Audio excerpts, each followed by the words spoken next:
আসসালামু আলাইকুম বন্ধুরা। আজকে তৈরি করে দেখাবো চিকেন মোমো রেসিপি। তবে আমার মনে হয় এই চিকেন মোমো রেসিপিটা এর আগে কেউ তৈরি করেনি। তো দেখিয়ে নিই কী কী লাগছে। এর জন্য প্রথমে 5 থেকে 6 টুকরো মাংসকে একটু আদা রসুন, সয়া সস, লবণ আর হালকা একটু হলুদ মরিচ দিয়ে মেখে ডুবো তেলে ভেজে নিয়েছি। ভাজার পর এটাকে উঠিয়েছি একদম মুচমুচে করে। এখন মাংসগুলোকে ছাড়িয়ে নিয়েছি।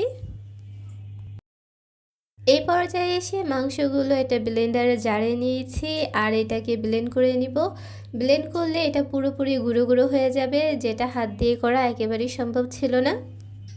দিয়ে দিয়েছি আধা কাপ পেঁয়াজ কুচি আর ঝালের জন্য 10 থেকে 12টা কাঁচামরিচ কুচি। ঝালটা তোমাদের ইচ্ছে মতো কম বেশি করে দিতে পারো। আর এগুলোকে দিয়ে আমি আবারও ব্লেন্ডার করে নিয়েছি 1 মিনিটের জন্য। এখন এটা তৈরি হয়ে গেছে। মোমোর রুটি তৈরি করার জন্য এখানে 2 কাপ আটা নিয়েছি আর দিয়ে দিচ্ছি স্বাদ মতো লবণ আর 2 টেবিল চামচ তেল। এখন ভালো করে সব কিছুকে মিশিয়ে নিব।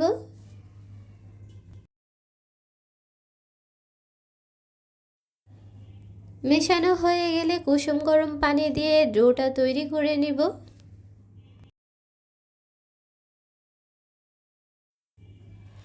এই পর্যায়ে এসে যেহেতু আমি একটা ফুলের ডিজাইন করব, গোলাপ ফুলের ডিজাইন, তাই এইভাবে ছোট ছোট করে 7টা লেচি কেটে নিয়েছি আর একেবারেই ছোট করে রুটি করে নিব।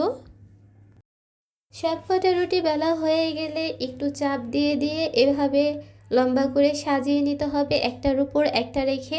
একটু ভালো করে দেখে নিলেই হয়ে যাবে।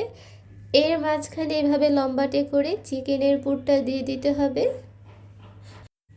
এখন এটাকে ভাঁজ করে নিব আর একটু চেপে চেপে লাগিয়ে দিব যাতে মুখটা খুলে না আসে। লাগানো হয়ে গেলে এভাবে একটু গোল গোল করে ভাঁজ দিয়ে দিব। ব্যাস তৈরি হয়ে গেল খুব সুন্দর একটা গোলাপের ডিজাইন। তবে তোমরা চাইলে তোমাদের ইচ্ছে মতন যে কোনো ডিজাইনই তৈরি করতে পারো এই চিকেন মোমোটা। এটা শুধু দেখার সৌন্দর্যের জন্য আর কিছুই না। এখন এগুলোকে ভাপে দিয়ে দিব। পানিটা যখন ফুটে যাবে তখন এই মোমোগুলো উপর থেকে এইভাবে দিয়ে দিতে হবে। আমি একটা কড়াইয়ের সাহায্যে এইভাবে ছাঁকনি দিয়ে এটাকে সিদ্ধ করে নিব।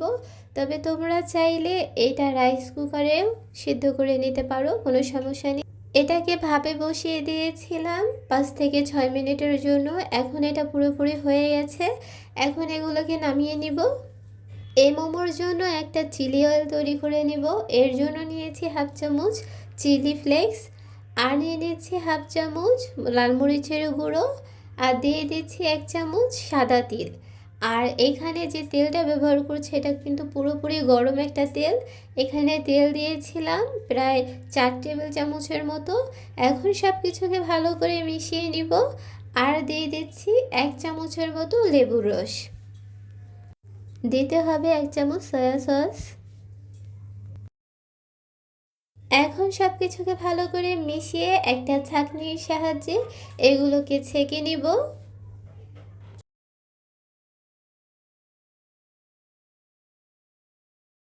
ছেঁকে নেওয়া হয়ে গেলে সাদা তিল দিয়ে দিচ্ছি অল্প কিছু পরিমাণ। তারপরেই তৈরি হয়ে গেল আমাদের চিলি অয়েল। এখন মোমোটা খাওয়ার জন্য পুরোপুরি রেডি হয়ে গেছে। আর এরকম শীতের সন্ধ্যায় এরকম ধোয়া ওঠা মোমো হলে আর কি চাই। আর আমার মনে হয় এই মোমোটা যে একবার খাবে সে দ্বিতীয়বার অন্য কোনো মোমো খেতেই চাইবে না। এটা এত বেশি টেস্টি আর এত বেশি টেস্টি যে আমি খাওয়ার পরও যখন এটা এডিট করছিলাম তখনও খাওয়ার ইচ্ছে হচ্ছিল। খুব সহজেই তৈরি করা যায় এরকম চিকেন মোমো। আর এরকম চিকেন মোমো আমরা বাইরে খুব চড়া দামে কিনে থাকি।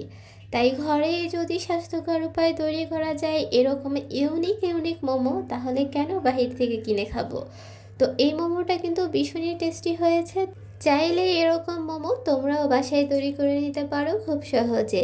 আর রেসিপিটি ভালো লাগলে অবশ্যই একবার ট্রাই করে দেখবে।